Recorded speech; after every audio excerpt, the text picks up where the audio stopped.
Good morning, students. Today we are going to start with prototyping.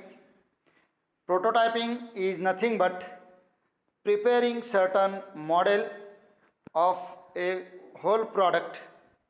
In the previous lectures, we have studied different parts, that is collection of requirements from the market or from the users. Then based upon the collections, we will design the requirements. According to requirements, we will design specifications, we will write down detailed specifications. Then there will be a functional design and architectural design of the system.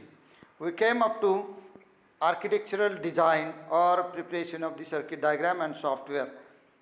Now actually making a prototype, actually making a model, working model of the project is nothing but a prototyping.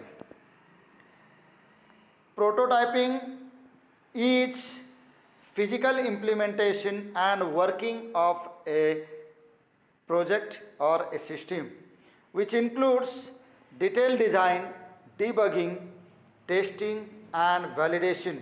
All parts you have to see the detailed design, accordingly you have to implement the system. If you have to find out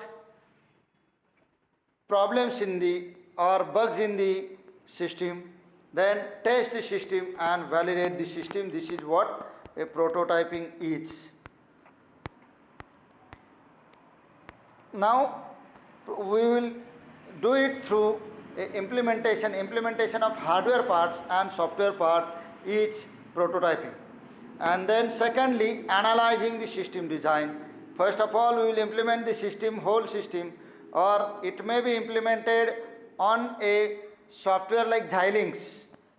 Different softwares are available in the market currently, which will give idea of your actual prototype on the software itself, and then you have to go for a actual design. Analyzing is the second part of this system prototyping.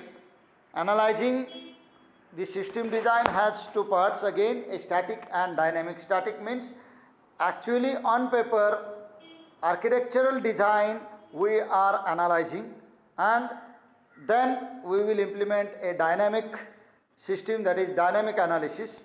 Dynamic system means actual performance of the system should be changed accordingly. If we are implementing one single prototype through a software, then by changing performance parameters of the capacitor, say capacitor is of 0.1 microfarad is mentioned in the design. Instead of that we use 0.1 microfarad. What will be the changes and what will be the changes in the specification and others, that should be noted in the system. That is what a dynamic analysis is. So static and dynamic analysis are two parts of the system design.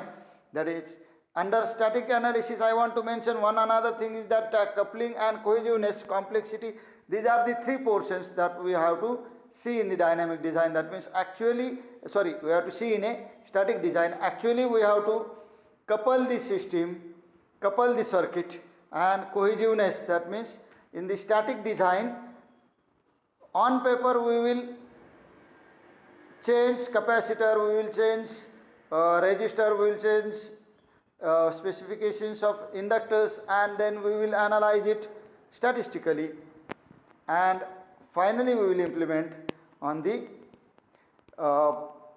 board or through a software, and we are making a design. And after making a design, again we will change the parameters, the components, and system will change its specification accordingly. So second portion that is there in this particular unit is performance and efficiency measures. Performance and efficiency measure is nothing but a specification of the system. The performance is actually related with the specification of the requirement and the specifications of the system. Requirement is this and this, suppose weight should be this, cost should be this. More general requirement is arised from the customers or consumers, and based upon that we have designed a certain specifications. Ki efficiency should be 90%, 80%.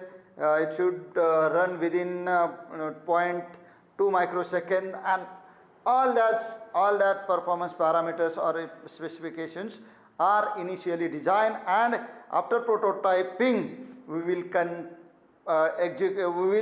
actually implementing a prototype, and its performance is measured. Performance of the prototype is measured based upon the current specification or designed already specification. Now, which are the specification parameters with which our performance and efficiency can be measured? The performance parameter and efficiency. Performance is related to specifications of the system and requirements of the system, while it is measured through the efficiency measurements. That means efficiency of the system should be 90%. In terms of complexity, time wise, power consumption should be less, memory should be less, cost should be less, weight should be less. Everything whatever there are the performance parameters, that should be reduced in each and every point, and so efficiency should be calculated, and it should be high efficiency. That means as far as weight is concerned, it should have very negligible weight.